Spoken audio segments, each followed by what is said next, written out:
Beastcoast came so close to qualifying for that Charlotte major, couldn't quite get there, but like we mentioned earlier, this is still a big moment for them to possibly get some SI points out of it, at least if they can win. But let's talk about Astralis here. Like, that is a team that has been dominant. Cookie's kind of the Astralis prophet, the oracle. You said day one that this team was going to be good. Here they are. You know, win or lose today, they're going to the major. What tipped you off? Iconic. King Iconic. King LeBronic. The guy's kind of the GOAT, you know. I think he's always been just like teetering on that edge of being like elite. But I think I think this whole overarching philosophy for this team has really tipped him over the edge into elite company. I think he's finally becoming one of the, mainstay like legends of our region. He was kind of getting there over the past couple years. I think he's there now. All right, Jacob. It's not just him, though, right? I mean, obviously, no, he's here. He's arrived, King Iconic, but he's surrounded by a couple other good players, too. Yeah, no, I think they got Shuttle into a role that he's way more comfortable with. It's not just support. Yes. He's actually playing Sledge, and he's doing a fantastic job of it. And funnily enough, remember back when Astralis were on a streak of having one MVP per week? DP Fire was one of the guys on that list for that, he was playing Twitch, Flank Watch mostly. That guy's still playing like their secondary Flank Watch support role right now, and he's killing it. And he's at the bottom of the table with a 1.03, and Iconic is up there at a 1.14. That just kind of shows you what the minimum base threshold is right now for everyone on Astralis. The whole team is being dominant. There is not a single weak link that you can really point to and be like, this guy is causing issues because of this momentum streak that they've been on and the way that Callout is kind of reinvigorating this team. They needed glue. Callout was that, and then Force coming in and being more of that support member is giving them all of the backbone that they required that they didn't have when they were playing as Disrupt and Astralis for Stage 3 of last year. There are no traffic cones on this team. Everybody is a threat. There's no traffic cones, but there's also no training wheels. Yeah. Everyone feels like they're doing so well currently.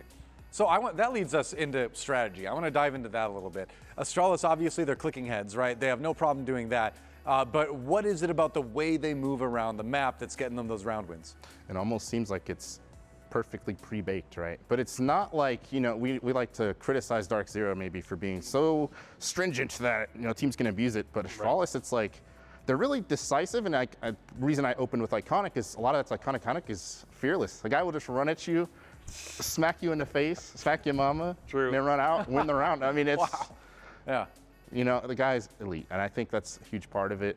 Of course, there are strong supporting cast for Astralis. I think the Forest effect, Shuttle as well. Shuttle's just walking in and doing it too. Like, it feels like it's 2018, you know, and that's awesome. On attack for sure, and then on defense, it still feels like they're doing what they can on passive utility usage. They're throwing stuff on site and then deciding if we want to go for a deep roam, we'll go off and do it. Iconic, funnily enough, his most played defensive operator is still Thorn since that Skyscraper game, and we didn't know if that was the kind of thing that would persist. He's one of those people who has immediately taken to it. In fact, I believe he's the only defender so far in the North American League who still has Thorn as his most played op on defense. The perfect kind of thing where, you know, weapon is fantastic, mobility is great, trust in your own gun skill, which Iconic very clearly has done, and then with that utility, all you have to do is slap it and then do whatever the heck you need to do on defense. So right now, they're adapting to that. They're not being super like mobile or flexible with who plays what on the defensive side of the ball, and it's working out great for him. I mean, he's the kind of guy that was probably playing like Proximity Mines and GoldenEye way back then, you know, or he was a baby. One of the two options, I suppose. My money's on the second, but he could have also been a very young human being. But let's go into the history of Iconic again. Maybe not quite that far back, but you know, Iconic coming into Siege. Let's as we're waiting for him to sit down at their desk here, let's check this guy. Let's look at his stats. You know, take us through the history of Iconic. Who wants to take that? You want me to start? Do it. Because go for it. I want to say, like, I'm not patting myself on the back or anything with this, but one of my first encounters with Iconic, CCS qualifiers in like 2018, right? Iconic's on this team. He's playing with some dude named like KFC's Best Prices. Like, he's playing with some of those random people, right? And Iconic, I swear this guy back then just loved to type, just constantly type it, talking crazy. And you see it in the stage now. He didn't lose that energy. He still acts like that. He just does it to your face now. But the guy was just talking all that mess for playing with a bunch of randoms, right? I mean, of course I smoked him. Right? I see where this is going. No. Here's the thing. thing. See the point of this story. Here's why I really admire him, right? Because this is where it gets good. 2019, he joins the team with J9. I think it was called Xeno. Basically just became like, that team was so strong that they were basically a better scrim at the time than like CL teams. So he's just practicing with the pro teams that whole time. I think he gets on Sonics, and then Jacob Tell me more. I mean, I remember like running into him back when he had that Monty clip on Cafe, right? With music bumping in the back and he's having a great time. I remember that clip more vividly than anything else. And then we get to see that trajectory. That Sonic squad gives him the initial like boost he needs in pro play. And then from the Sonics, bit of a falling out because the Sonics go through an entire restructuring, and Iconic still knows that he's good enough. Along comes a little-known org called Disrupt Gaming, scoops him into the squad. He does find initial success. We call him the highlighted player. He still has a lot of the whole King Iconic characteristic that we saw from the Sonics, and then he jumps on this team when Astralis finally comes knocking on the door. And now that Call-Out is here, Forrest is giving him the right amount of support. It feels like Iconic is thriving. He's where he needs to be. He's the lion in a massive herd, and he is the champion. He understands the position that he's in, and he's also rocking the Batman persona. So, I mean, wow. Pick which one you like for Iconic, because he's kind of the everything man. The Batman He's era. vengeance, he's the Lion King, he's a lot of things at once, I suppose, huh? Yeah. All right, well, there you go. Big threats from from the superhero universe, from the Animal Kingdom, from the Rainbow Six Siege desk over on the Astralis side. But guess what? They got a pretty crazy opponent in Beastcoast. This is a team that, again, I keep saying it every week. I love watching Beastcoast. They are wild. They are out there like fragging out. They are kind of crazy, but you know what? This is a team I think that has a bright future. Definitely a bright future again. It's a heartbreaking ending to this stage. A little bit. But I think they built in the right direction. Earlier I talked about how Slash is the perfect veteran for this team, right? I think he's literally the dad. Look at him, and he posed up. He's literally the dad for this team. And that's really all you need. You need one dad. You need one guy that can just say, just hold him by the hand and take him through the war zone that is the professional level in North America. And I think that's exactly what they're doing. Yardy, all right, call him Yardy, Drip, Yardy, whatever. Same guy. Man of many guy. names. If you're unfamiliar, Drip is equal Yardy. He's also a proper veteran for this team. The guy oozes nothing but pure, unadulterated confidence and testosterone, and that's why it's part of the reason someone like Sweater is as confident as he is for being so fresh. True, yeah. I feel like if you don't have the backbone or the existing structure of guys like Slash, Hug, and Drip, then this team probably to an extent falls apart. Same thing with Anthony, based upon the whole trial and tribulation he had of the original Beastcoast roster, gives guys like Sweater and Surf the confidence to work within an existing system. Mark's coming in, he's trying to implement something, and it's worked out great. I've been very impressed with this Beastcoast team. Ever since that win against Parabellum on Border, they've made a statement. They've said, we are here. We are not just a group of ragtags kind of thrown together at the last second. There is a rhyme and a reason to this team, and that's persisted throughout this stage. It's been like fantastic to watch them play. Obviously, the coordination and the synergy is there. They have some slight mistakes, but that's like every new team coming into a league system. XSET has got problems. They're going to a major, but they still have things that can be exploited. Same thing with Beastcoast. That's just part of the process. They're not massive glaring issues. There still is a chance this team could finish like about 5th overall based upon points placements. That's huge. That's insane for a team that is this fresh to still walk away with 225 points at the end of this stage. Would be massive if they were able to pull off a big win here and then hope that either Dark Zero or SSG doesn't have enough points to then surpass them based upon that result later today. Yeah, I mean, and Beastcoast is kind of like, I feel like a textbook in what you have to do if you're a team in that position, right? You got to come in scrappy, you just got to play your game, and you got to refine over time, you know? And they've done that. You know, it didn't get them to the major, but hey, it's only stage 1, right? They got about as close as you can get, especially if they do end up claiming that 5th place spot. But more importantly, you know, they're playing their own game, they're playing it their way, they're building off what their strengths seem to be, and if they can translate that into kind of tighter coordination overall, this team should be a pretty big threat for stage 2. Let's take a look at some stats from Surf as we kind of dive into more of the minutia, the numbers behind the results, if you will. Yeah, I wanted to take a look at the new guys for Beastcoast because both Sweater and Surf have not played anything either on stage or in a tier 1 environment specifically so far, and Surf has been no exception. This man is so far, if memory serves, like the 2nd best entry player in the entire league, just right there behind guys like Hyper. So far, actually, Hyper and Surf are tied in terms of what their entry differential is. They're both +7.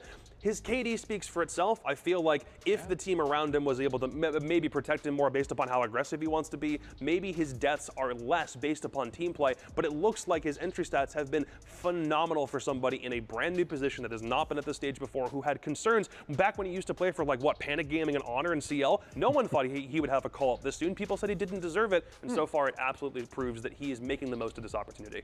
I'm not gonna lie to you, when I first heard, this was back when I think it was the old Beastcoast with Surf, and he got announced for that team. Yeah. When I first heard that, I was a little perplexed because of, as you said, the Honor.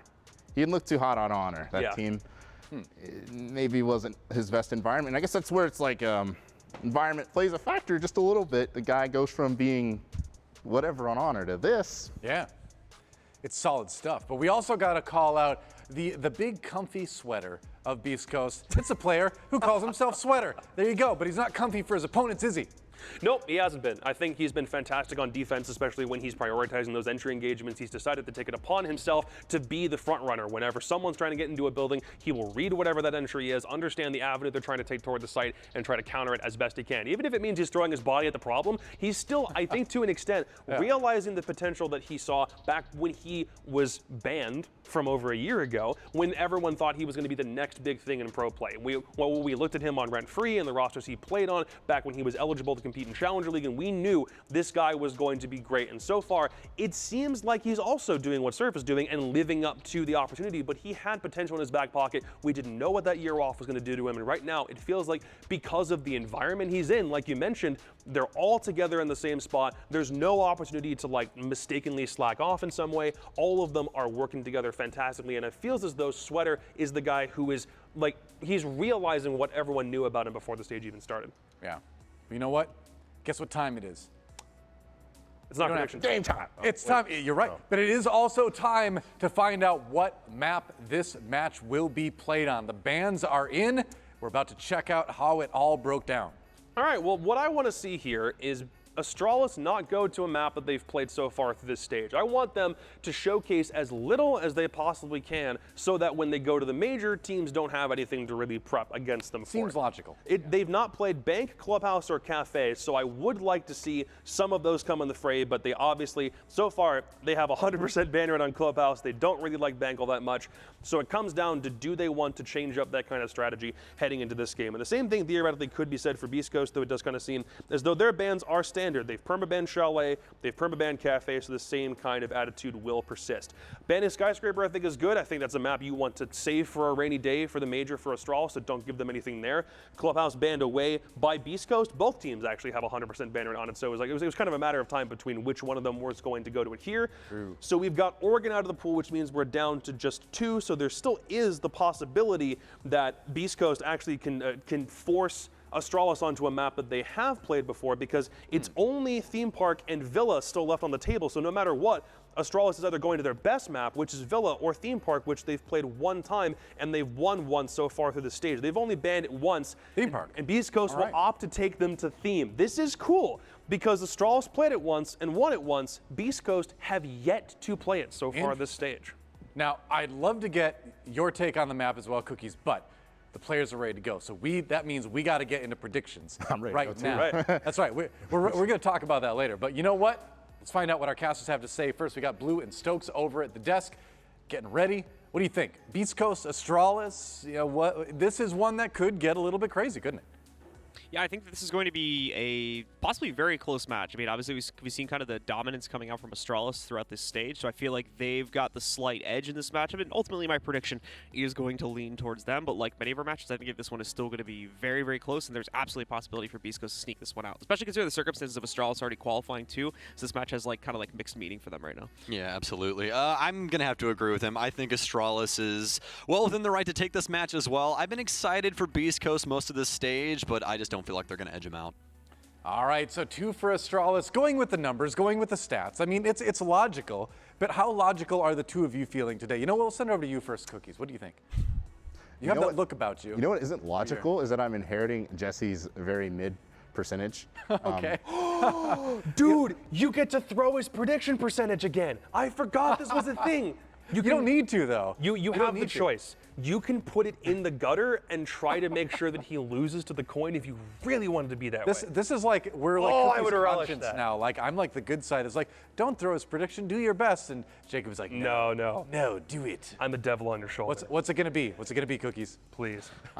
You know, I'm going to predict Astralis to win because Astralis right. is not going to win. But I'm going to predict Astralis to win. Oh, wow. Because Astralis, you know, Beastcoast has a little more bones to pick right now. Astralis is already Yeah. going to the major and whatnot. Fair enough. So I think this map is just kind of, how do I say? I'm not talking about kind the of a NAL team. kind of a victory lap. It was like it's like a mirage of whatever. I don't Sure, think but not the team. I don't think this is Yeah. going to be a sneak preview of what they're going to leak at the major or anything. No. So that's kind of where I'm going. They're not going to show anything. Beastcoast is going to literally give their heart and souls to win this game to get their 225 SI points. want it. So therefore, Yep. I'm going to pick Astralis. All right. I'm doing some crazy Reverse psychology. psychotics here. To an Yeah. extent, I agree, but I don't think that Astralis are going to do something so completely out of the box that they're going to like throw this game like away for no reason. I still think Astralis take it. They're very willing to play theme park. They wanted to go back to this map. They would not have allowed the ban phase to go this way if they did not have some kind of plan for Beastcoast on it. So I'll still take Astralis, but not for the reasons you're taking Astralis. I mean, I'm just doing whatever. All right, well, that means we got to see what the coin has one more day to try to stay above 50%. But again, it's a coin. It's got two sides. It should be 50% at the end of the stage, right? You'd think so. Heads, Astralis, tails, Beastcoast. What's it going to be? Whoa, I almost dropped that one. All right, it's going to be, it says heads, Astralis, the coin. Stats as well. See, there look, you go. at this point, I don't think there's a way that the coin can surpass me in percentage. All I care about is like, I'll be happy if I get to 65 by the end of the day. That's Fair my enough. goal. I don't care about the coin, I just want 65. I care deeply about this thing. Maybe too much. Maybe a suspicious amount. But you know what?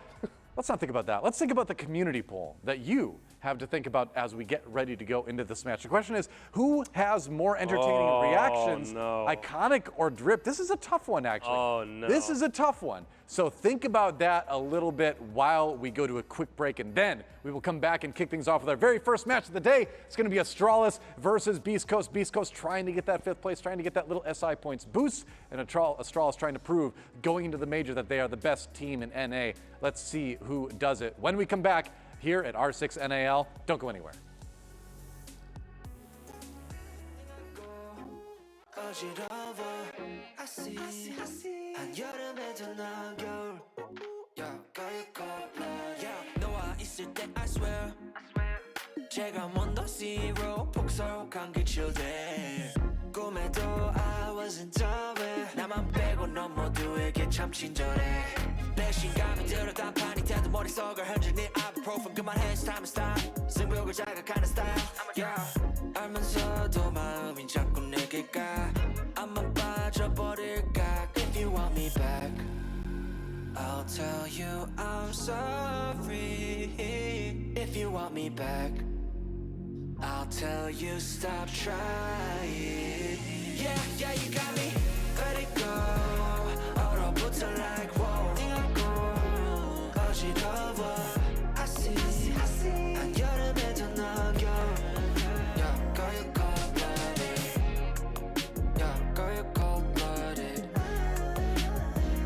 Yeah, yeah, yeah Girl, you're cold-blooded Girl, you're cold-blooded I'm like frozen 뭐야 모두 stress은 gotta let it go 했어 소개팅 데이팅 어플 다 깔아 또 보았어 반대가 끌린대 opposites attract Don't know about me and you, yeah we fell into the cracks Yeah 갖고 너네 no cap 왜 난 안 보여 what's happening 객관적일 수가 없이 이미 game white flag and wave it fast Yeah I'm leaving back but 말해도 너만 보면 나도 내 맘 I don't know 이건 love a relationship 헷갈리기만 해 girl I'll tell you I'm sorry If you want me back I'll tell you stop trying Yeah, yeah, you got me Let it go 얼어붙어 like whoa 띵하고 어지러워 I see 한여름에도 넌 겨울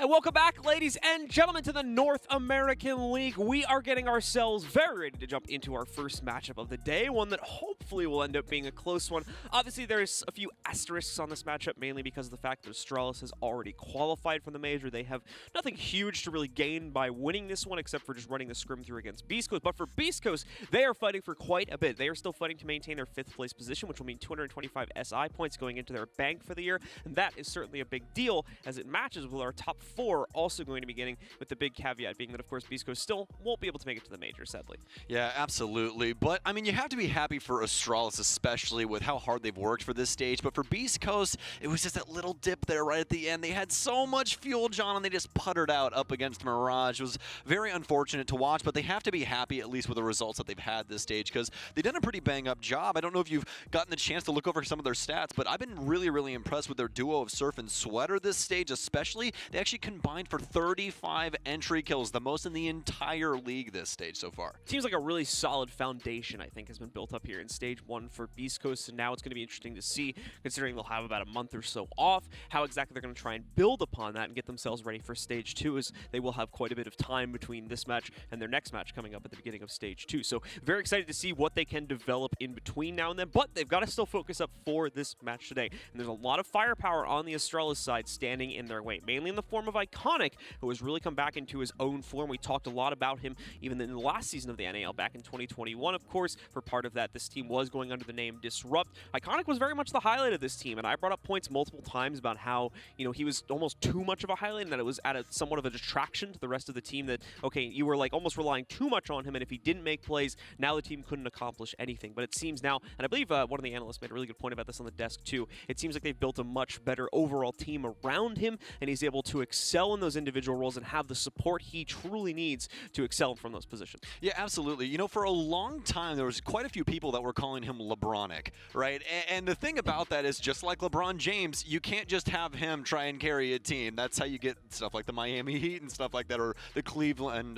Cavaliers, rather. But you actually need teammates around him to actually build him up and make it to where those plays are successful, or, you know, the rounds where he's not going to be as successful, there's people to fill in those gaps. And that's really what this Astralis roster has. I mean, they've been so consistent throughout this entire stage, John. They're the only team in the league maintaining above a 1.0 rating on every player. The only team that's close is XSET, but Gomez is a 0.96. So a little bit lower there, but not a huge problem. We can see some of the members of Beastcoast. Nice little heart being thrown out there. Thank you for that. We always appreciate it. And there we go. Yeah, he's bringing it back. See, he's showing it to us again. Thank you. But away from that, we can start talking about the map for this series as well, which is bound to be pretty interesting considering the way that both of these teams tend to play. A bit more of an open, bit more free-flowing style. And on a map like Theme Park, where the roamers kind of have their way with the map for that first 30 seconds to a minute, depending on how aggressive the attackers want to be, we could be in for some pretty crazy shenanigans, I think. It's the beginning of these rounds.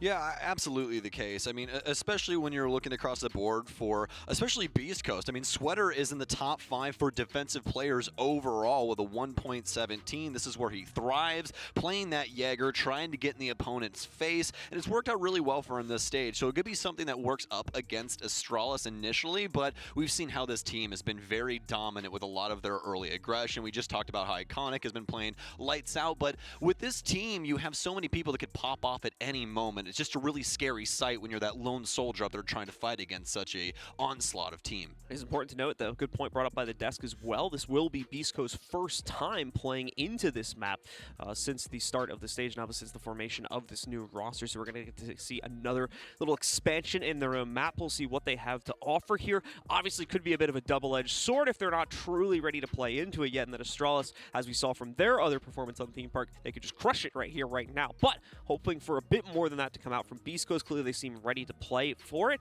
And as well, we've seen some great performances, as Stokes was mentioning, out of that dynamic duo on this team. Across most of the members of this roster, they built a really great foundation, and I think they should be able to perform up to par today against Astralis, despite the fact they have not played into this map yet. Now, the big thing is that we have to talk about before we get into this game is what happened last week with Beastcoast and Mirage. First things first, Melted and Thomas had a heck of a game for Mirage. Melted with a 1.0 1.48, Tomas with a 1.47, but for Beastcoast, really the only saving grace, Drip with a 1.17. He got assisted with Surf, but everybody else fell off a cliff. Third highest, 0.75 from Anthony MGS, and well, you know how the rest of it went.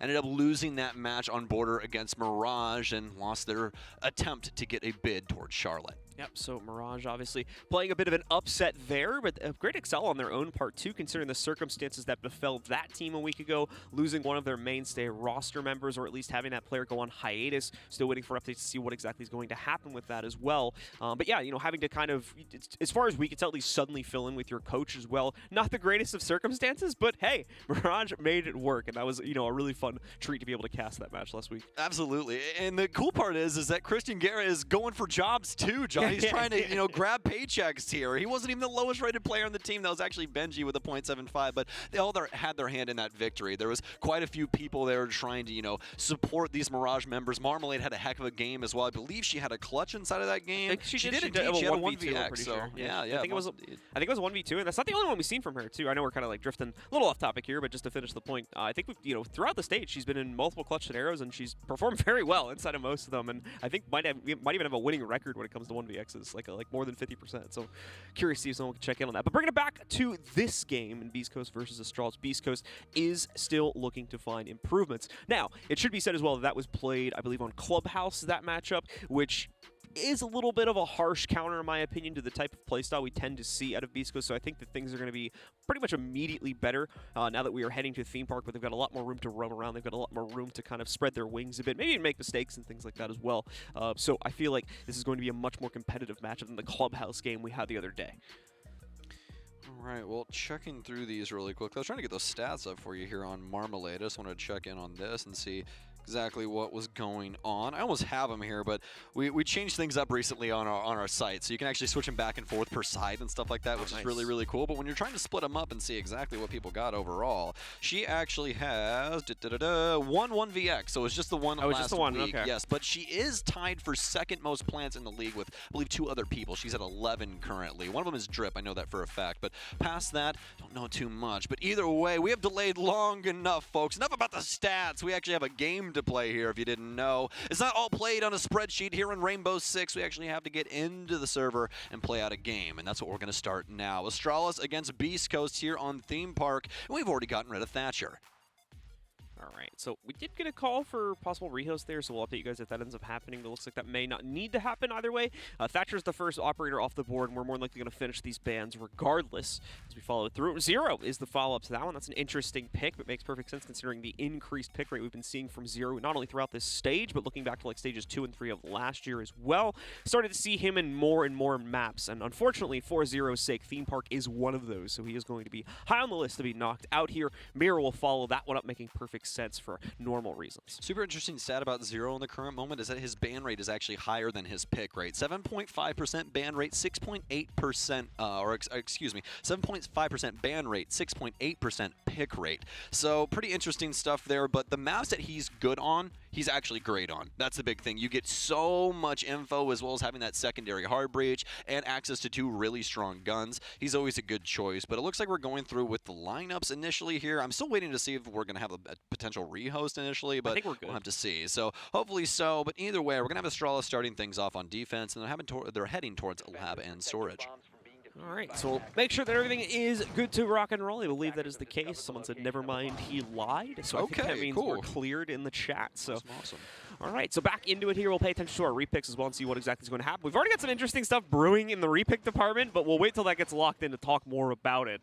You could certainly pay attention to those operator icons and get yourself a bit excited. But either way, it is going to be a lab hold off rip for Astralis. Not necessarily the go-to site to pick into, but one that we have seen the defenders excelling at defending due to the straightforward extensions they have to make over into throne room, as well as the vertical defense that they will more than likely try to pull off around the yellow stairs and cafe area. They're going to have quite a few traps that could possibly thwart Beast Coast's game plan right now. And it all got the locked blitz in. will get locked in from serve. Only things he's really got to worry about is the initial info that Iconic could pick up, as well as a trap play from J90 and Forest. This could obviously slow them down, but Beast Coast have the ability to get around that. I mean, so much utility to not only force Astralis out of corners and things like that, but also to lock them down with the E1Ds of Slash. This could be very annoying for Astralis to deal with, depending on how Beast Coast want to try and handle this site. Beastcoast with a potentially overwhelming composition to use here, but they're going to have to watch out as there's plenty of defensive utility, most notably those frost mats as soon as they try to make their initial entry into the bathroom next to the site here. So that'll be an issue they'll need to watch out for. The potential pinch against that going to be a problem too. The hop is in, and they take it out as well. The initial kill is found because of Drip's own entry through the small window. So this is a clean entry from Beastcoast, and they are just excelling upon it. Finally, Iconic is able to strike back, but he's already been traded out by Slash. Just J90 and DP Fire are all that is left alive. An additional Candela has been thrown in by Drip into Lab to hold back the rotations from DP Fire, but that won't stop him. He's able to find the first exchange. He's got a good idea as to where the second player's at. Should have just seen his elbow, but Slash as well sees the Tracer, and he responds in kind as we see Sweater pushing forward to get the final kill of the round. It's a statement from Beastcoast to start off this map. A statement indeed that happened pretty quickly. So fast, in fact, that I was pulling up old theme park stats and I didn't even get to see the initial frag. That was a quick one there from BC, but we expected that via the lineup, able to work their way around all of the defensive setup of Astralis and simply force a plant down inside of storage. So extremely well done from them. More than likely going to be going on similar pacing, but just try and lean more into the info game here initially. At least that's what we're getting from Surf's Pav here with the Jackal coming in. Might just throw that Blitz in there just for the icing on the cake every once in a while. You know, a little spice of life. Don't want to bring it all the time because then Astralis will counter it, but you want it to be known that it could be present at all times. And obviously, Astralis are going to get scared away from Lab as they just could not sustain in that position at all. Their extended hold did virtually nothing to stop the flow of Beast Coast members into the site, as they had a beautiful horizontal pinch from the bathroom as well as the small billiards window in order to get their site access established. Excellent stuff from them. We're actually going to see, curious to see this gets locked in, a Montaigne repick there from Slash. Not something we tend to see very often inside of North America. I know that Europe has been trending pretty heavily towards picking him, not necessarily on this map from what I've been able to see myself, but I know that we've been seeing a lot of his picks come in that region, and this is really one of the first times, at least I've seen it get picked up all season in NA. Okay, so I found some interesting stats here for Theme Park. In Stage 2 of 2020, we had Theme Park played 4 times. A defensive win rate, 65% overall. You want to know how much that's changed over to this year? Because it's actually a pretty crazy amount. Theme Park now, a 45% win rate via the defense. That's 20% difference between those 2 years.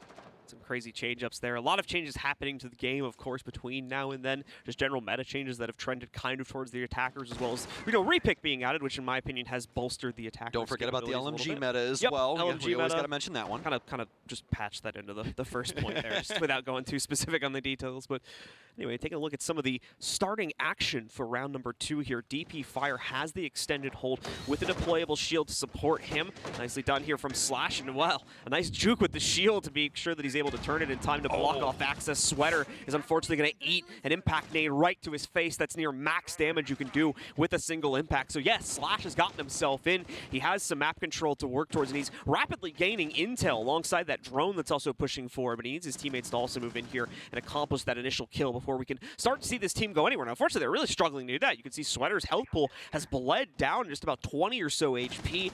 Rest of Astralis has pushed back, so they've committed to part of this clear, but they will need to fully flush those players out if they want to attack the site. Very well done from both of these teams. Beast Coast using Slash as that forward piece to pressure Astralis back on the top floor, but now they're just trying to go with the forward assault into the actual site. Prone and dead now is Forrest. His Drip will start the plant after the frag. 2 inside a split, but they're about to be locked up from the Monty if they don't get through fast enough. A Nitro Cell out. It's going to get 2. The Monty has it locked, but the plant also goes down. How has this happened? Beast Coast has to have perfect overwatch on this. Iconic trying to work his angle. We have Astralis members currently everywhere right now as DP Fire will take down 1. They'll clean up shop, and Astralis will get their first map, or rather first round. That's the big issue there for Beast Coast in trying to attack the site directly. It worked out fine in the first round because it happened so quickly, but the control was gained just a little bit too slowly, and too many players were lost, especially after that double kill Nitro still went out there for the members of Beast Coast. They just did not have the player power to be able to maintain their presence in the site and keep their post plant stable. Those 2 overwatches, if you saw them on the silhouettes, were well around the corner over by like Gong. They were not in range to be able to assist with stopping that retake. So Astralis quickly swings in, gets back their site, and gets their first round on the board. I like the fake pressure upstairs from Beastcoast initially. They use the Monty to force everybody back, so it looks like they're going to try and play for vertical control. So Astralis goes for the counter there. Okay, let's keep presence. We'll just play around this area, try and hold angles. Maybe somebody slips up. Maybe we can get a pick here. But that doesn't happen. Beastcoast immediately doubles back. They go downstairs and they go for the maintenance breach instead. I think it's a really, really strong idea. The biggest issue there was the site utility is getting in the way. If that Nitro cell doesn't go off in such convincing fashion, Astralis is in serious hot water in that situation. They're both stuck inside of splits. The Monty's going to be able to hold that down, and he'll be able to call off all of that information that's happening inside of that area. So it's just been very hard fought from them from that moment on. But very well done from Astralis to counteract that immediately and not let Slash lock them down. All right, well, let's see if Beastcoast quickly make up for that. A few more interesting wrinkles coming into their operator lineup. Now they've locked in their repick. Slash specifically on the Nook, going to try and see if he can make another sneaky insertion here on the 3rd round. Alongside that, Flores also going to be added in, and a comfortable pick for Surf as he's been struggling in these first 2 rounds so far. He'll head over to the Twitch, see if the F2 will help him out, and maybe he can sneak off a few pieces of utility with the Twitch drone. You can see he's already working on that too, as he's got one of them inside of the site right now. Indeed, working on this bottom floor right now is Anthony trying to drone out tellers. Set of Exkyros on the top hatch here into security, so they can drone out this top floor and see initially what Astralis' setup is going to look like.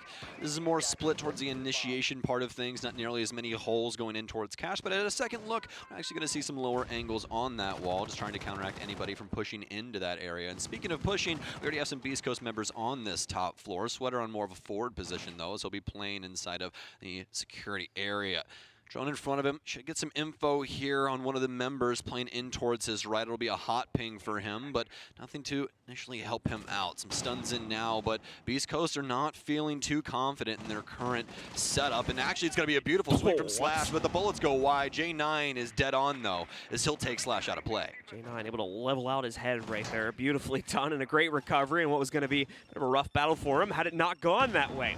Obviously, the Flores will blow up here. He'll end up losing his deployable shield, but he's already got sights on a new target. Sweater around the corner that he's seen out, tries to juke him out with the impact, but it's not going to work. Sweater's solid as a rock right now on this angle. Not going to be moving anytime soon, as Beast Coast know they can't lose another engagement. If they go down to a 5v3, it's more than likely going to be the beginning of the end unless one of their players is able to go huge. J9 knows that the presence can't be coming from initiation just yet, especially with the smoke in tow here, constantly applying those smokes and forcing them out of this position, continuing to drain down this timer. Beast Coast, this timer continues to dwindle, and it's really punishing them. J9, know, still on low HP, finally gets taken out from the frag grenade, but it did indeed take them a while. Luckily enough, though, they still have at least some time in order to do something about this. With that pick from Sweater, this is all of a sudden doable. Forrest might have the play, though, as he starts to push up inside of Office. A beautiful cross here. Shuttle as well, as he'll gather the position that J9 was on moments ago. They're going for the plant inside of Initiation. The Shuttle has to take the swing here. A beautiful shot by Iconic as he'll take down the flank watch overall. Shuttle will take out Sweater as well. Have one deep inside of Initiation that they have to deal with, but also have to deal with Anthony on the Overwatch. As Drip will actually be traded out. It's now down to Anthony, who has the 1 versus 2. Still worried about the flank coming in from the back, but actually both of these players inside of Initiation. Nice flick, he knows where both of them are, but he can't win the fight up against Forrest. It's a 2-man up situation for Astralis that will get them their second round. Astralis looking lethal with their accuracy here today. A lot of those gunfights were ones they were thrusted into, and a lot of situations look like ones they shouldn't have realistically won, but they're great reactions and really good crosshair placement we're seeing here too, as you'll catch it now in the replays. That was a really good shot from Iconic, for example, and we saw more examples of that throughout the round from other players too. So Astralis really on point today and are now going to be able to take back their lead in part because of that. A strong round there from Astralis, just forcing Beast Coast to a really bad situation. They just didn't have the control they necessarily needed. They tried to attempt to play the cross there for waiting, but that didn't work out. Iconic with a perfect counter to that situation. If you notice, he was trying to pre-fire just for that box that sits in the hallway, and fortunately enough, guy was just on the angle, chilling in there. So, don't even know if he noticed he got the kill until he saw like the corpse just randomly like lean into the hallway. Like, all right, yeah, well, that's convenient. Cool, I'll take that. Yeah, buy one get one free. 3, I guess, or something along those lines. But either way, Astralis now with 2 rounds off of the back of that, just forcing Beastcoast into a box that they couldn't necessarily defend out of. So now Astralis shifting gears, they'll head over to Bunk and Daycare to see if they can find yet another successful defense. Meanwhile, for Beastcoast here, locking in almost an identical lineup to what we had in the previous round. I say that, but we do see at least one repick coming in, and it's the most interesting one, at least for me. Never mind, though, it gets canceled out, so ignore what I was saying. We had that potential Amaru pick being flirted with there by Surf, but they decided not to go for it in this round, as we've seen her slowly being picked in now that they can really cheese her way into rounds with that sort of play.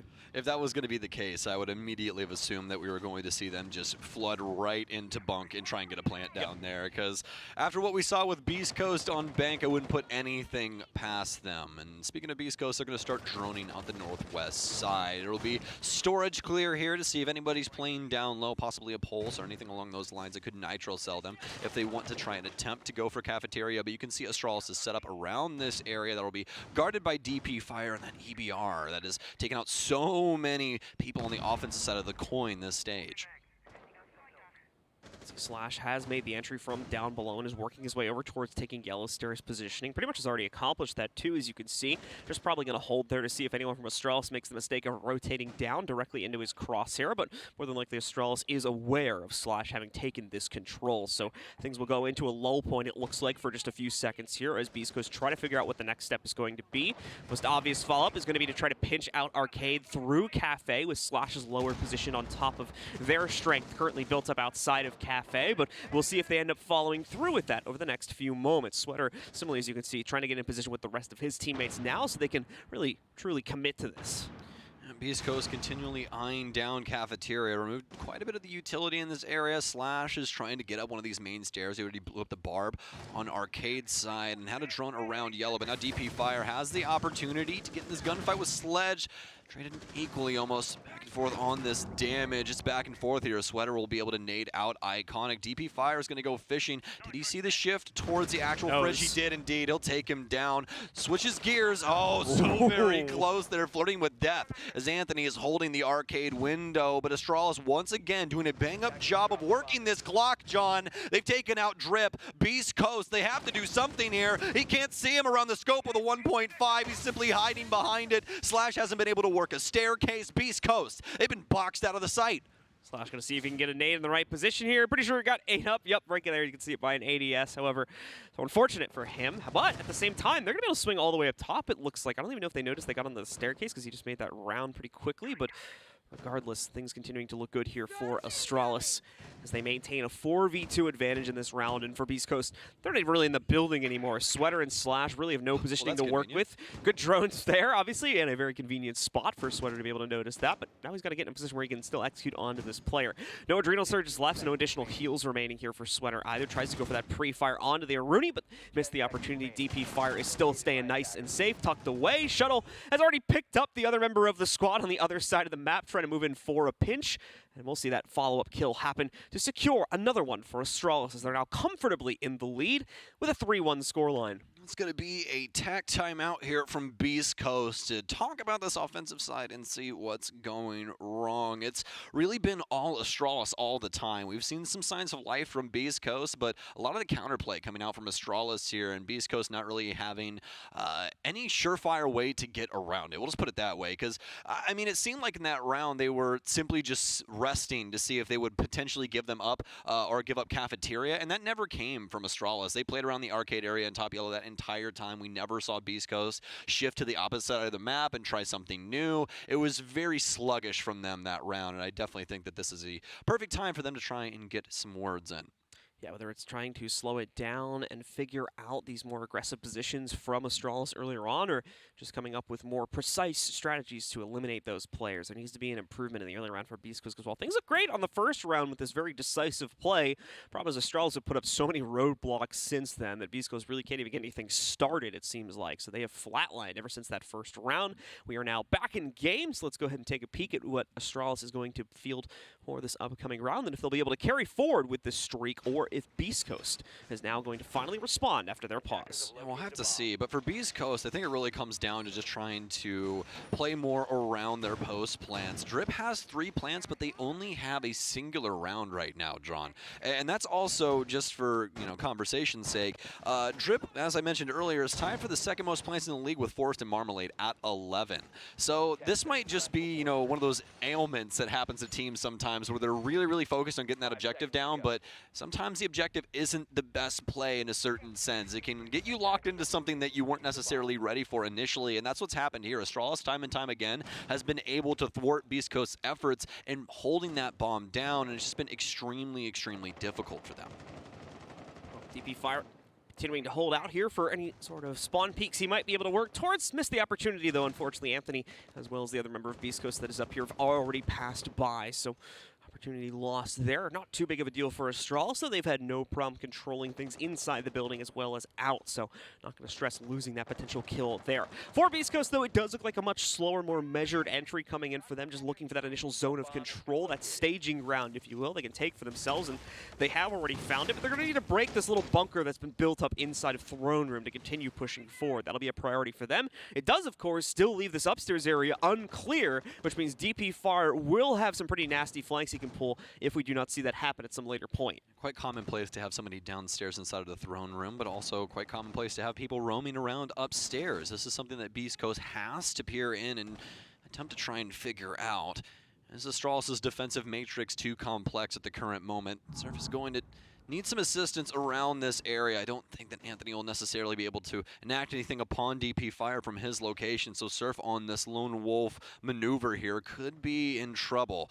Astralis, although the counter at the top says 4v5, had not lost anyone yet. Shuttle will take a little damage, but DP Fire is still lying in wait for the audio that he heard moments ago inside of Cash. These two so very close, but are they going to peer? They will. Surf indeed swings into the angle. He'll lose his life, and, well, Astralis have found their mark. He's going to leap out and try to go for it, but it's read by Sweater. Iconic just a tad too bold, and he pays the price for it. As we go down into an even fight after that exchange of 4v4 now set before his Beast Coast. Maybe still looking to try and tie things up here in the first half after all, but a bit more work still to be done inside of this round and a bit more clearing to be made as well. You still have DP Fire and Shuttle maintaining upstairs positions, which have, for the most part, been ignored here by Beast Coast. They've kept a casual flank watch near hatches. In terms of trying to prevent that, that's it so far. But that hasn't been much of an issue. We can see Slash finding the first pickup as entry. Shuttle looking to respond, but he can't find Anthony through the floorboards here. He's moving too much. Gets out of the way of that one. Shuttle now trying to re-engage through the hatchwork, but the problem is they know that these players are upstairs now. DP Fire has himself a bit of an obstacle here inside of the lower arcade area. Sweater is going to be able to take him out, and it seems that Beast Coast are holding despite the ignorance of the upstairs play.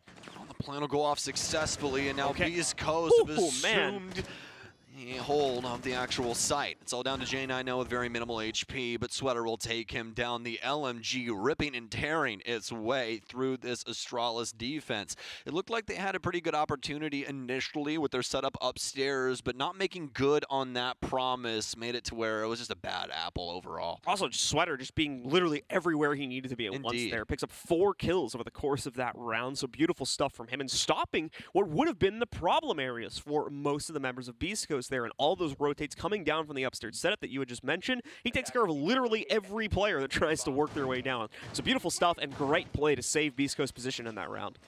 Yeah, just so much headway made, and really nothing Astralis could do about it from that upward position, just like we were talking about. But, I mean, Astralis, I still think that there's a solid opportunity that they're going to take this here as they head back to Throne. Even though Beast Coast will have Slash yet again here on the Monty, will they try and respond to this defensive setup in the same way? Last time we saw Slash get very forward into waiting, then back off with the rest of the Beast Coast squad, and then move down to maintenance for an immediate explosion of the wall and entry to try and get a plant down. It went off successfully, but 2 Beast Coast members were lost, and Astralis ended up picking up the round off of the back of that effort. Also a pretty cool caveat here for the Astralis lineup and their captain, their IGL Shuttle. If you guys didn't know, the last time Shuttle was at LAN was actually DreamHack Valencia 2019, where he won with Rogue. And John, you're going to love this lineup, let me tell you. Not only was there Eclipse easily and Vertical on that team, but Slashug was also on that team with Ranger as their coach. Yep, that's a very old school lineup at this point for people that have been following Siege since way back in the day. That's like right when I started as well. That's how far back that goes too. So some good stuff there.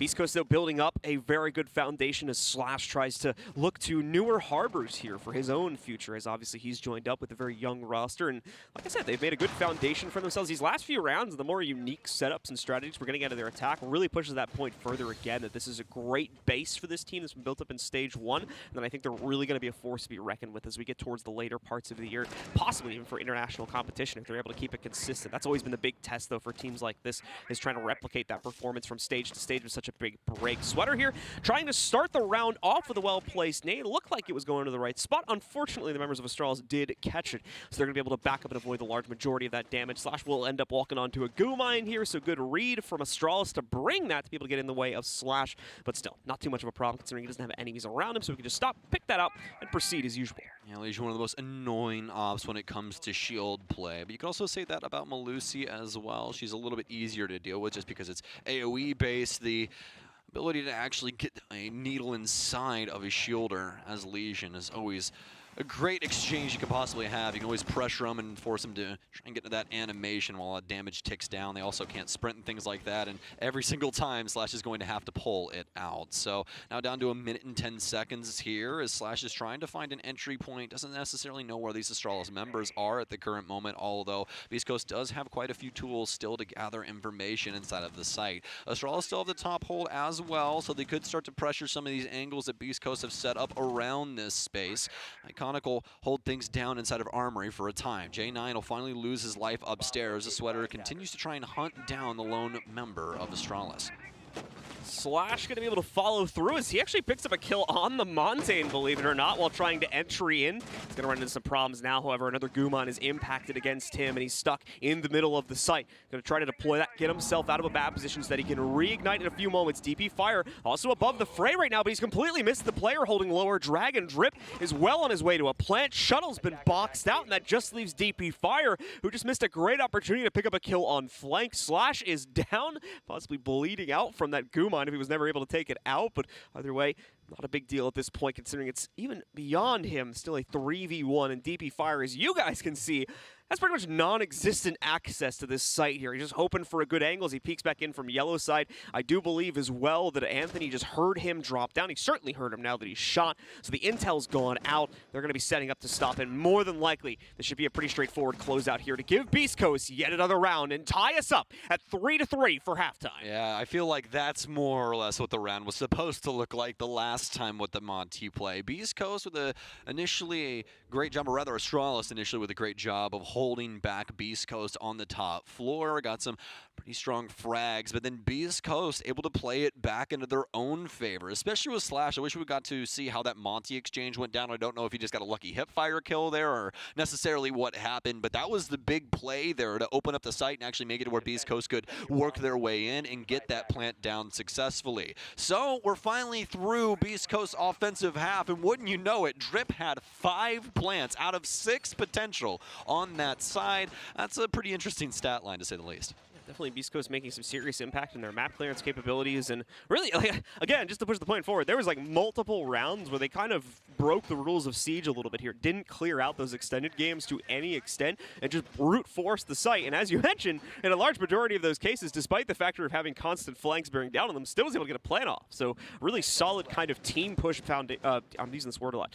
Really solid, like team grouping being built up here for Beastcoast to allow them to make these types of pushes with fairly minimal consequences befalling them, except for the lost rounds, obviously. Yeah, Siege is one of the games that is extremely hardcore on the buddy system. You really need people there around you in order to be successful. Yeah, you can go off and lurk and try and get some things done on your lonesome, and yeah, it could work out sometimes, but a team effort is the best way forward in this game 9 times out of 10, and that's what we saw out of Beastcoast's lineup as they were able to spearhead their way into the site and force plant after plant after plant. But now we won't be talking about that any longer, as Astralis has came in on the offensive side now with their own flare, as DP Fire will be bringing Nomad in for the very first time.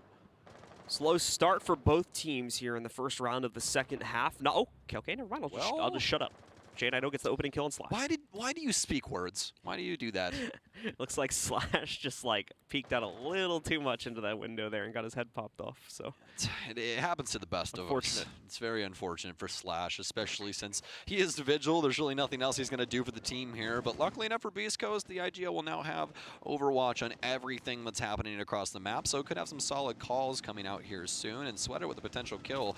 Don't know if he heard the hop in, but oh, what a read from DP Fire. Just pre-fires through the cash wall, takes down Sweater, and Beastcoast already worse for wear. It's down to Anthony and Drip, so they're going to have some prevention from the chunk, but past that, it's going to require a valiant effort from both of them to pull them out of round 7. we found out what the P stands for. What? Pre-fire. The P where? Which P? DP fire. DP. Okay, gee, that took way too much explanation. Oh man, I'm sorry. That's why I was like, let me get it. The moment had passed. Anyway, back into the action here. We've got a lot of movement from Astralis right now. Certified joke ruiner, by the way. Opening up, I believe that's a connector hatch downstairs to be able to get them access into throne room here. We do have Drip waiting around the corner, watching this, however. So if Astralis try to push into it, more than likely he's going to be able to catch those players and punish them to a pretty hefty extent. Aside from that, though, Anthony waiting in sight. No, Drip just completely punished out, leaving Anthony all by himself in a 1v4 here. Astralis are cleaning house, not really leaving much room for response for Anthony. Oh, Trying to work this LMG though at no. that range. It's so rough. Interesting pick, by the way, on the Nova. There were an AK pick from the attacker. Not usually what we see players go for, but obviously could just be preference in the situation. Yeah, and, you know, we won't say you're costing yet. You know, you're getting your kills. You know, that's the big Most thing. people pick the ARX. I just wanted to point that out. It is what it is. The big thing about Siege is that, you know, guns are preference. It's a one-shot headshot game.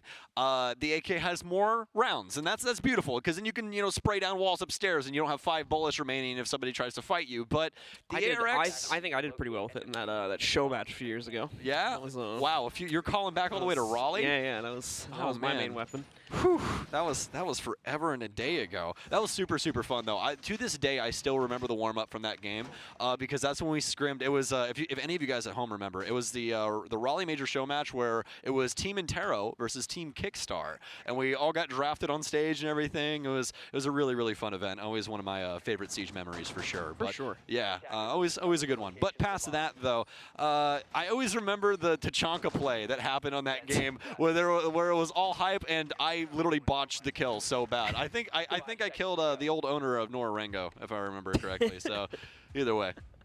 All right, well, let's take a peek here. Beastcoast, keep in mind, of course, still fighting for that number 5 position. You can see they're currently in 6th place at the top. If they can win this game, they can improve their chances by just a bit. And more importantly, improve their SI point takeaway from this season, which is going to be very important, as unfortunately they cannot get to the major to be able to earn any there. It's where most teams are going to be able to earn the lion's share of theirs between that one and the, I believe, 2 others that are supposed to be happening throughout the course of the year. Away from that, though, Beastcoast here is still struggling in this specific game. So if they want those points, if they want that placement, they're going to have to step this up a bit because Astralis gave us a show on that first round. Don't believe a single player ended up going down over the course of that first round there. So clean slate. It looks like Beastcoast have gone back to the same site, once again trying to defend out inside of throne room here.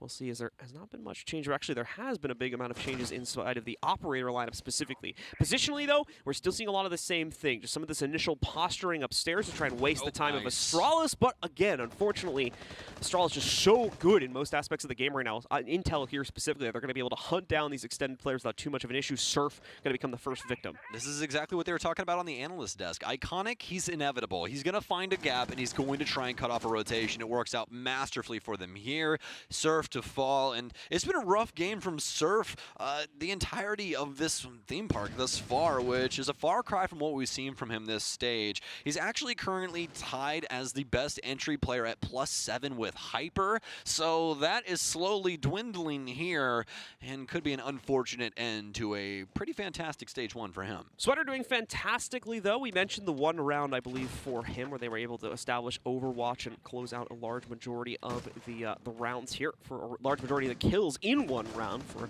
the members of Beastcoast. So some great stuff has been seen from him throughout the course of this stage so far, as well as inside of just this game. Looking to continue to push the team forward and maybe allow for Beastcoast to truly come back and take the lead, but things continue to look good for Astralis after once again Iconic got that opening kill against Surf. And it's just the issue, once again, of making the transition down to the first floor. Seems to be the main cause of delay now for Astralis. He's going to be a bit dangerous, though, as we've come down to the final 45 seconds, and they're only just now starting to attempt to open up the wall. They're not even going to be able to do it because they failed to take out the mute jammer on the other side. The good news is Iconic has struck once again and has taken out a second member of the team in Slash, who's now gone down. With only 30 seconds remaining, Astralis have to hightail it into sight. It's getting easier and easier by the second. This is not the direction it's supposed to be going. Anthony's now taking damage. Drip, he's got the oversight on the breach, but Iconic, he's got one. He's got a quad. He won't be able to get them all, but it's a flawless off the back of his efforts. Astralis simply walked through Beastcoast. They had 0 access points into that site. No walls were open from what I could see. Just shoot him for it. They had that hatch open and connector, I'm pretty sure, but that was it. Have you ever that doesn't let considered- you see anything into the site itself. You have to peek that to give anything away. You ever consider just winning your gunfights? Just win your ones, John. Like Astralis clearly. definitely Iconic. Listen, I don't know when the first time that Iconic popped up on your radar was, but I think for a lot of the Siege scene, you know, not me because I get to call him David because I knew him before, right? Anyways, actually perfect timing, isn't it? It was actually the big clip from him on Skyscraper back in the day where he was playing, I believe, Bandit. It just absolutely decimated an entire squad inside of T-Room. It was one of the most disgusting things I've ever seen. And Iconic is actually going to pull it out over Drip for who has the most entertaining reactions or pop-offs. And honestly, I'd have to agree. You and I were talking about this earlier. I think it's what you want, right? Yeah. Iconic's more of that stone-cold killer. Drip's got a little bit more swagger whenever he pops off, I'd say. I just want to know when he's going to play Montaigne and do a smoke plan in through the cafe window hatch again. Anyone who hasn't seen that clip, just a 6'9" going off in the feel free to, background. if you have that clip and you want to retweet it, feel free to send it to me. I'll gladly retweet that again. That is one of my favorite Rainbow Six Siege clips ever. Of all time. That and probably Panari playing any music. Yeah. So that's those are always fantastic. But now Astralis with the opportunity to get to penultimate point here. Round 9, 5-3 in their favor. Starting things off from the west-hand side. The clear will come in via drug and storage. We'll see exactly what they can get done. No roam game here from Beastcoast, at least on the bottom floor. They have extended themselves out towards initiation with some tidbits around the area, ADSs as well as will my discs from Surf, and quite a bit of delay coming in from Anthony. Well, Fridge Drone going to set up some vision here for Astralis as they'll try to more than likely keep Overwatch on that. More than likely for when they attack the site. Not sure if we're going to see anyone directly try to insert themselves here, although that would be very bold if Astralis tried to go for it. More than likely, we'll see a more tame entry strategy revolving something either on the first floor through the billiards room or, of course, upstairs through the cafe push, the usual entry points. Could have been working from the east side, too. We're not seeing a whole lot of presence there right now from Astralis, so I don't believe that is going to be in the cards for them.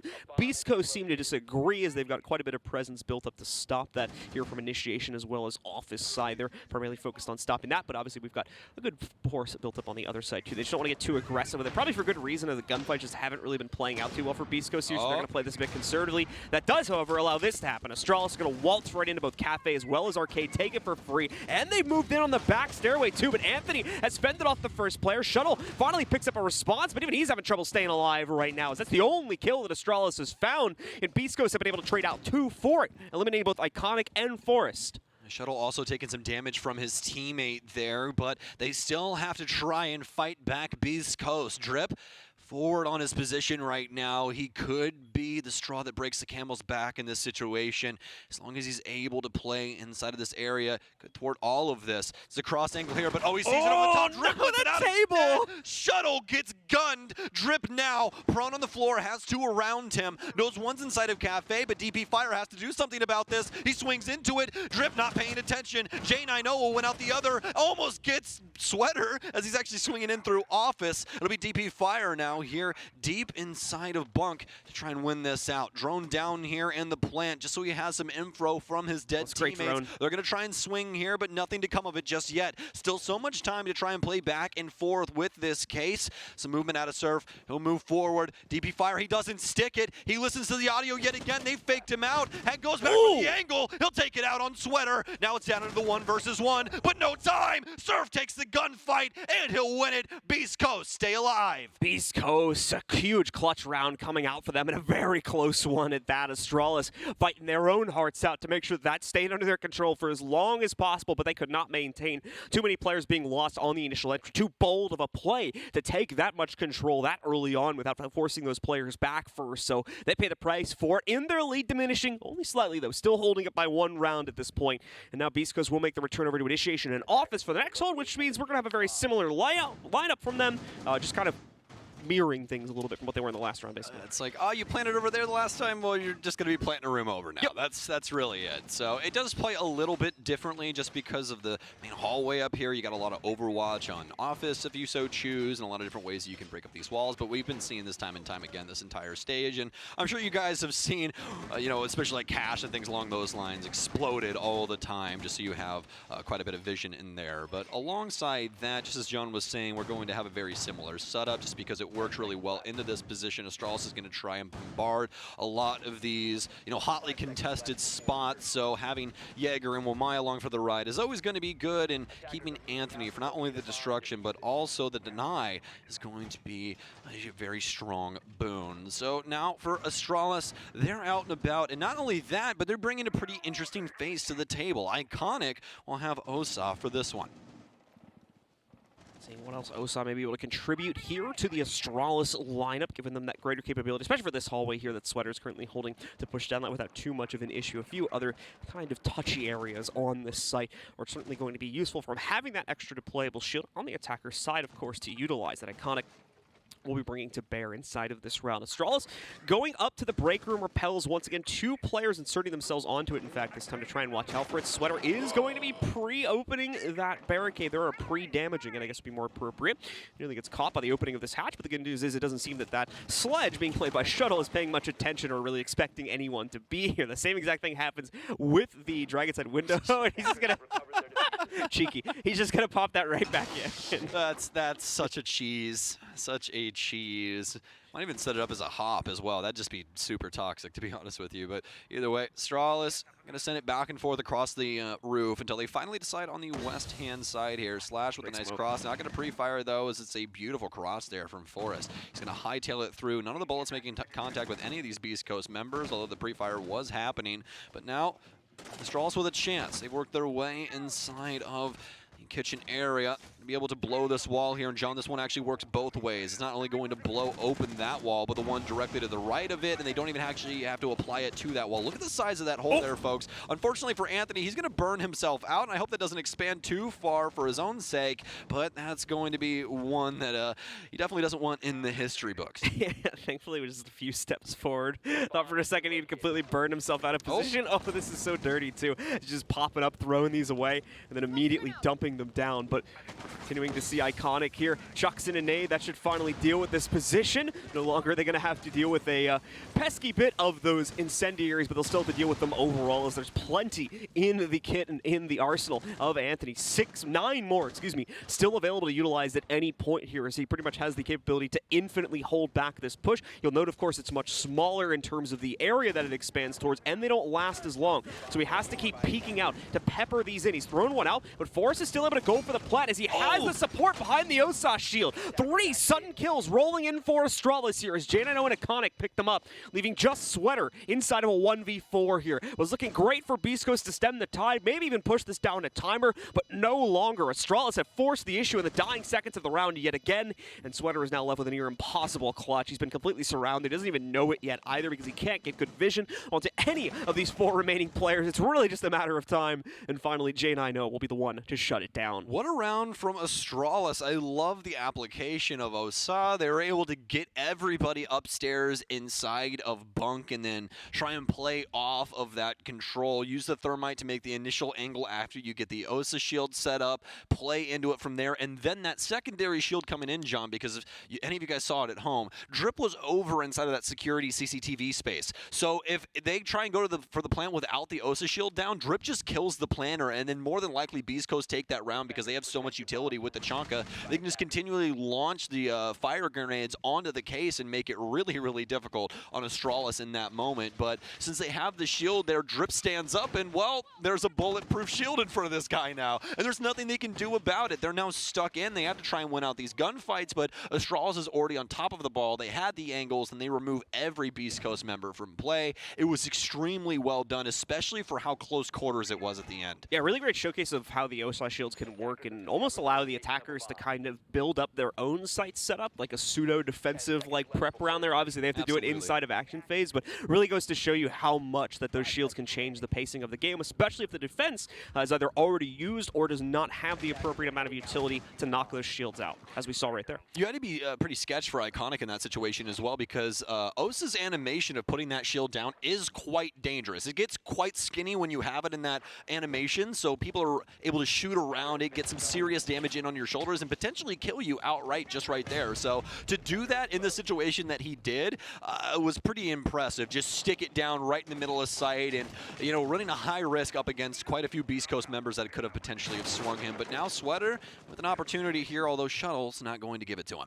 He already caught him before, kind of purposefully triggering that air jab, so he has the capability to hop out here should it become needed. Also just wasting attacker utility, never a bad thing there. But of course, DP Fire will still have 2 more of those air jabs, so he has plenty of capability to utilize that in the future.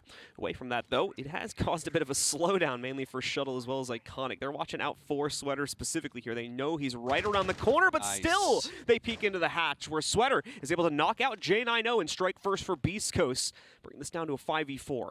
It's the trick play, the one and done that gets the initial kill here from Beast Coast. Astralis now have to try and fend off BC or land a grenade. It's going to be Iconic from downtown who takes out Sweater. I believe that was at the top of Dragon, so very well done from him. And look at everybody on their drone party. These kids and these phones nowadays, let me tell you. Astralis will get some good info inside of sight. Will be the exothermic down on the east walls, and Nitrocell will go wide. Another one up top, but that won't get it done either. The Thermite sticking to his guns and sticking around. Valkyrie goes for the swing, but nothing to really happen there. It's back and forth for both of them as more utility will be thrown into the situation. A frag grenade out. Iconic good for 2 inside of this round as Dripple take down 1. The LMG is going to have to try and win out the situation, and it will. Iconic having to pre-fire as he had such low HP. Any bullets would have killed him. Iconic, 2 perfect kills with both of his nades, acing it inside of this round with that, and then picking up a 3rd kill for the team as well. Big Brom going to become here now. Who else is able to step up? Because he's the only one who's actually found kills so far. And as you guys probably noticed, that case is now locked on the ground. Beast Coast, both Surf and Anthony, have no real reason to move from their current positions because they have full control of the case. It's all up to Astralis here to make a decision on how they want to potentially change their own scope up to get that back, or just DM their way towards a victory here. They are on match point, of course. They just need to knock out these 2 players and it's theirs, but you can see once again the access angles that Astralis actually have to get into this site are very limiting, so they don't really have a good way to force themselves in without risking losing the 3v2. It's going to be the stuns in and a big fight to come. Who will win? Surf wins out the initial fight up against Iconic, now down into the 2 versus 2. Anthony onto the cross. Can he win it out against Shuttle? Has to try and hold this angle, backs off, playing things inside of Armory nice and slow. I don't believe he's got the Yokai for the Overwatch either, so he has to take these gunfights. Knows someone's inside of Split, has to try and push it as Shuttle gets this plant down. We'll go into the post plant. Anthony won't rotate around. Has to double back, though, as he's got the hot ping. He won't be able to win it out initially here, only dealing some damage to DP Fire as he gets tagged up yet again. No equipment to try and play inside of this as Anthony rotates around. He knows the player has to be around here. DP Fire, he continues to live. How has this happened? He's been tagged so many times, but Anthony just simply can't get the kill. And now with the Overwatch from Astralis, Shuttle, does he have the wrap-up? He does indeed! Beast Coast will lose up against Astralis, and they will maintain first here in the NAL for stage 1. Solid attempt at a clutch there. Even had the right read on the electrical closet wrap coming in there in the final seconds of the round, but just could not get his crosshair to that player's head quickly enough, so Astralis shut it down after a booming start here for Beast Coast in the very first round. Astralis adjusts just so quickly and once again show us their masterclass performance and really why they are the top team in the NAL right now, excelling in so many different aspects of the game, whether it's just simple things like crosshair placement and ability to win out 1v1, runs, their intel game, and how they play those duels into it, and many, many other factors as well. Astralis is truly a force to be reckoned with right now, and they are going to be one of our toughest contenders from North America, heading to the major in just a few weeks' time. I mean, you can completely see why this team was one of the squads that finally found success up against XSET's newfound strength. They look so solid coming into Charlotte. I'm very excited to see what this team can do. I'm excited to have Shuttle back on LAN, and I mean, most importantly, to see Iconic go up against international competition is going to be a conversation for so many people at home. It's going to be quite an exciting experience. All right, ladies and gentlemen, we're going to go to a short break, and when we do come back, we'll have your analysis segment ready to break this game down, as well as an interview with our winners.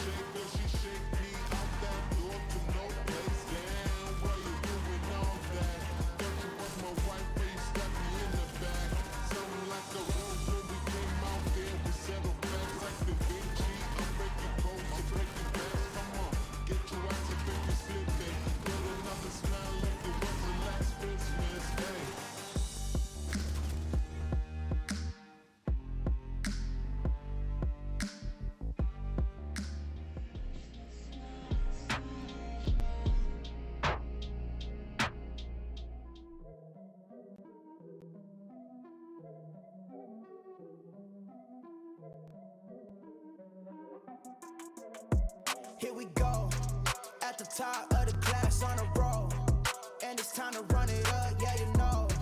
Maxed out, put the pedal to the floor, ayy, on a roll, here we go. Yeah, we winning by a landslide. Never see me coming on my landmine. Yeah, I ain't taking orders in command like, yeah, you about to see me on demand like, you know on demand. If you ain't know, you about to understand. Yeah, I got the team by my side, right hand. Yeah, take it to a string, you ain't seen it like that. Yeah, and it's the dream, and we coming for the bag. Yeah, and we ain't never going back now. Future expedited, now we on the fast track now. They won't lend a hand, now they see us on the map now. It's time to act out. Here we go, at the top of the class on a roll, and it's time to run it up, yeah you know. Maxed out, put the pedal to the floor, ayy, on the roll, here we go, yeah, at the top of the class on a roll, ayy, and it's time to run it up, yeah you know, yeah, maxed out, put the pedal to the floor, yeah, on the roll, here we go, here we go.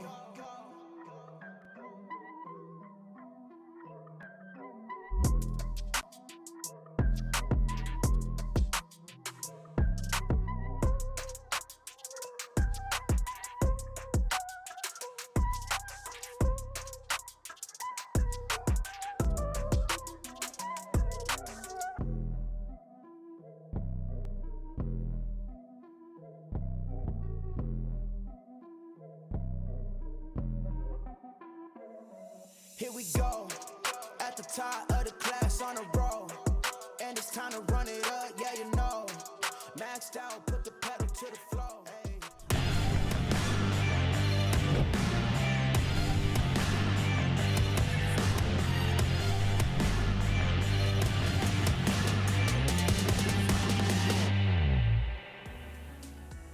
Welcome back to the Rainbow Six NAL, everybody. Doa here along with Jacob and Cookies at the desk and over in the studio in Las Vegas, fresh off of a win, claiming that #1 spot in the NAL is DP Fire from Team Astralis.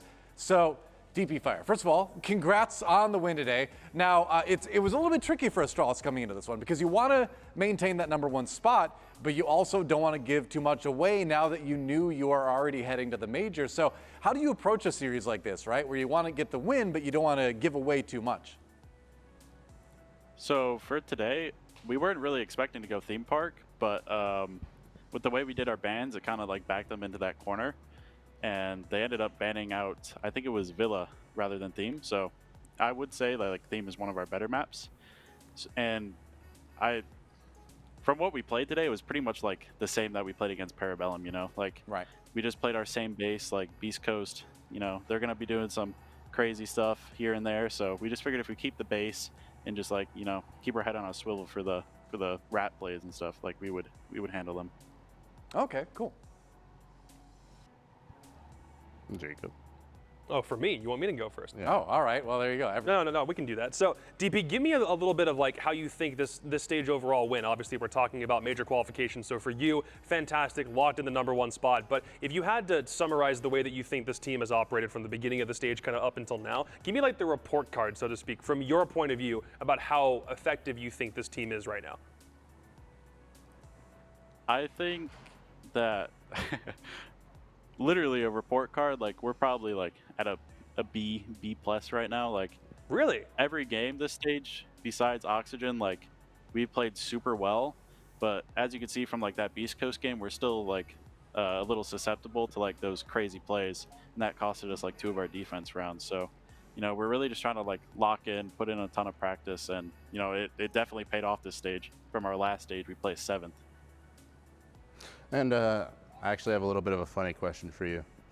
As you know, Forrest, when he was on the Wichita Wolves, he used to burn rice, burn pizzas. DP, as you are a really well-renowned chef in the North American League. Do you prepare healthy meals for your team to propel you to the next level? Is that part of the reason Forrest is such a transformed player this stage? You know, since Callout came on the team, he's big into meal prep, so I've kind of stepped back and let him do it so far. I mean, I don't partake in the meal prep, but I've heard nothing but good things. And Forrest, he has messed up the rice quite a few times. he hasn't changed on that yet. Oh, man, all right. Well, at least you got a couple weeks off sorry, now for him to Forrest. practice a little bit. He wasn't listening. We won't tell him. Don't worry. He'll never see this. I got one last question for you before we let you go. I'm not sure how close you're keeping track of the teams that have already qualified for the major or not, but are there any that stand out in particular that you're hoping to play against, any that scare you? Like, what's the lay of the land as far as like your opinion of the teams that have gotten in for Charlotte already? So I haven't seen everything right now. I saw that I think Liquid qualified yesterday, and W7M, I think their team name is. Mm-hmm. Yep. I'm pretty excited to play Liquid, to be honest. Like they're literally like they have superstar players. Like that team, when they're on, like they're disgusting. So I'm excited to play against them. All right, cool. We're excited to watch you and the rest of the Astralis squad, rather. I get your team name right eventually there. We're excited to watch you play in Charlotte. Thanks for taking the time to chat with us a little bit today, and good luck on the major prep. Thank you. Have a good rest of the day. Thank you. All right. Yeah, man. He's being so humble for a team that just placed 1st overall, locked it in today, man. Look at them go. Wow. So, Astralis coming up big, obviously. You know, looking at the stats, DP Fire, what jumps out at you the most? All right, Matt.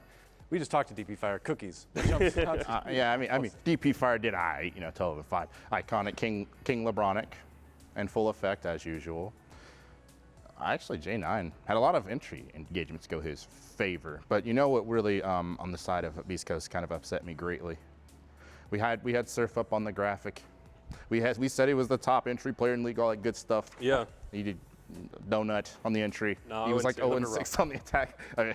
I mean, on the flip side, Sweater was kind of picking up the slack where Surf wasn't able to do it, especially when they were playing. He picked up the finger for those first 2 initial Shield Rush rounds that we saw Beastcoast play, so it felt like that's kind of where they wanted things to swing. It is a little uncharacteristic to kind of see Surf in this position so far for this stage. Not really a concern because, you know, going into stage 2, he's probably only going to get better. I don't think that this kind of performance is going to wear off because he's created impact, but just because you have one kind of like off game does not a whole career make, obviously. It's so, I think Surf is still good. Sweater is really putting the team on his back at 13-9, but still, this was a good performance from Beastcoast because, like DP mentioned in the interview, they were playing ratty, and Astralis just knew how to counter it better. Yeah, that's right. And on the Astral side of things, too, we've seen a lot of what we've already seen the stage, right? Where if one player's having a little bit of a rough day like Forrest was today, there's other players to step up, and that's really what makes this team kind of a total package, right? Is that nearly everybody, pretty much everybody is a threat on this team to put up double-digit kills, to make clutches, to get the job done, right? Yeah. So Astralis, big threat in the major. We've got some replays to take a look at, though, from this map. We're going to go round 1 into round 2. Beastcoast was on attack here. It was interesting to see how this all kind of broke down, wasn't it? Yeah, because both of them were shield rushers, but the first one had a little bit of smoke cover, and the second one didn't quite. So they decide, we understand how far Astralis are playing away from the bomb site. They're focusing on a retake strategy, so let's just go ahead and push straight in. First kill is drip finding Forrest, but that's 4 people from Beastcoast pushing into bathroom window, finding an adequate plant position, and then holding down coverage for the rest of the round. We thought maybe there was a chance for a retake because J9 and DP are in decent enough positions, but they're confused. They don't know where the push is coming from or if another flank is about to happen from an angle that they haven't seen so far in this round.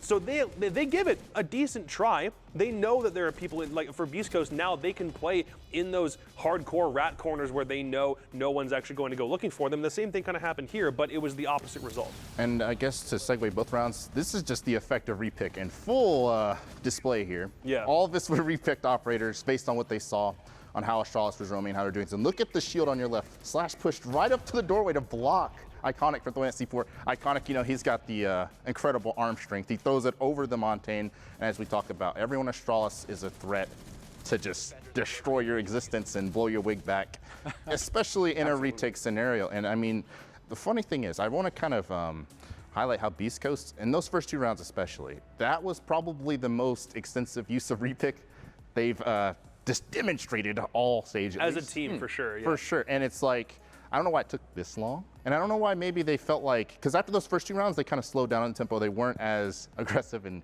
crazy, probably because they got retook on, I don't know. But I would like to see a full attack half of that, just full-blown countering and just committing to it, even though maybe Astralis has the potential to retake on you.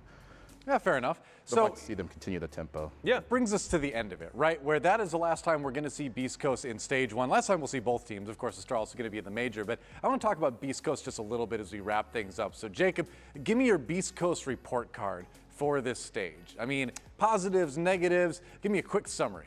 I'm still a little concerned about Beastcoast when they try to attack, but they don't have full vertical control, and they're pushing in while understanding that there are still routes that they can get flanked from on executes. That's probably my biggest overarching problem with Beastcoast, because we saw it at the beginning of the stage. I think it improved a little bit. So for that improvement and the record that they now end with, I'll give them like a B- to a C+. I think this was beating expectations that we had for them coming in because we didn't know how they'd fare, and they showcased that they are willing to play a more aggressive style, lean into repick more. I want them to do what they did for those first 2 rounds over and over again, because that is how you can potentially abuse the game mechanic of attack or repick and use it over and over again to surprise your opponents. If they're this good at countering and working within disrupting an existing system based on repick, they should be able to do that more. And I think Beastcoast heading into next stage, if they keep this kind of pressure up, could be real dark horses for stage 2. It's interesting to think about, isn't it, Cookies? Because Beastcoast is a team, you and I were talking about this as we watched the game too, where they're a team that has a lot of looks, but at some point you do seem to kind of need to settle on some sort of overarching style for the squad. Do you feel like that's something where Beastcoast could benefit from, or should they keep it crazy? Should they keep showing us a lot of different stuff? Because I mean, if you can pull that off, great. It's just really hard to make that work consistently, isn't it? My mindset on it is this. All 5 need to commit to it, right? On the attack half, we saw that. And they all committed to the rush, that's fine. On defense, on the other hand, it's a different story. There's a round in particular, Slash is like spawn peeking or whatever, just getting, I'm not surprised. You got Slash and like Surf on her own, right? They're not working together at all. Slash is spawn peeking, Surf's just walking around. They've got to play together, right? Play together. And then play crazy together. Don't just play crazy by yourself, right? Yeah. And obviously we saw what happens when they play together as a team on attack. It looks good. You get retook on, that's not something you should just like, oh, I guess we'll never do this again. You know, you just need to work on that situation, right? Right. It's trending in the right direction, and as Jacob said, going into the next stage, I think that's something they can definitely work towards, and that'll put them over the hump, potentially. Cool. Potentially a lot to look forward to from Beastcoast in stage 2. Obviously, Astralis already getting it done here in stage 1. They're going to the major as well. But guess what? We're going to give you a little teaser, a little preview of a big match we've got coming up a little bit later today. Space Station Gaming taking on Dark Zero for that final spot at the Charlotte Major. Let's dive into that a little bit. A little whet your appetite. A little teaser here. Let's check it out. I'm not sure who believes DZ's being held back by me. I think anybody that's played with me knows what I bring to a team. At the end of the day, I'm probably more accomplished than every single person that says that. Woo, wow, all right. I mean, you know, I always kind of know, I associate Canadian with sort of like an even keel, sort of like, you know, let's just get in there, get the job done, but Sometimes. that was a bit spicy. We're not spicy. There were the days back when he was that kind of maniacal machine in the EG days. I kind of feel like a little bit of it came out of that season. Okay. Yeah, Little bit. honestly, that was very, very, very, very, very tame compared to what Canadian used to be. Oh yeah. All right. The guy was just, I had a very fun LAN against him. He's just screaming at my team. just screaming. Well, Compare that Canadian to the blue-haired he's big all- bad Canadian from the Paris major Right? from way back when. Yeah, like Completely he's different. all gentleman, like, oh, all right. Well, a lot on the line for this one. That's just a taste. We'll get more into it a little bit later. We're going to take a break right now, but don't go anywhere. When we come back, it's going to be our next series of the day. It's going to be Mirage versus Parabellum here at R6 NAL. See you in just a few.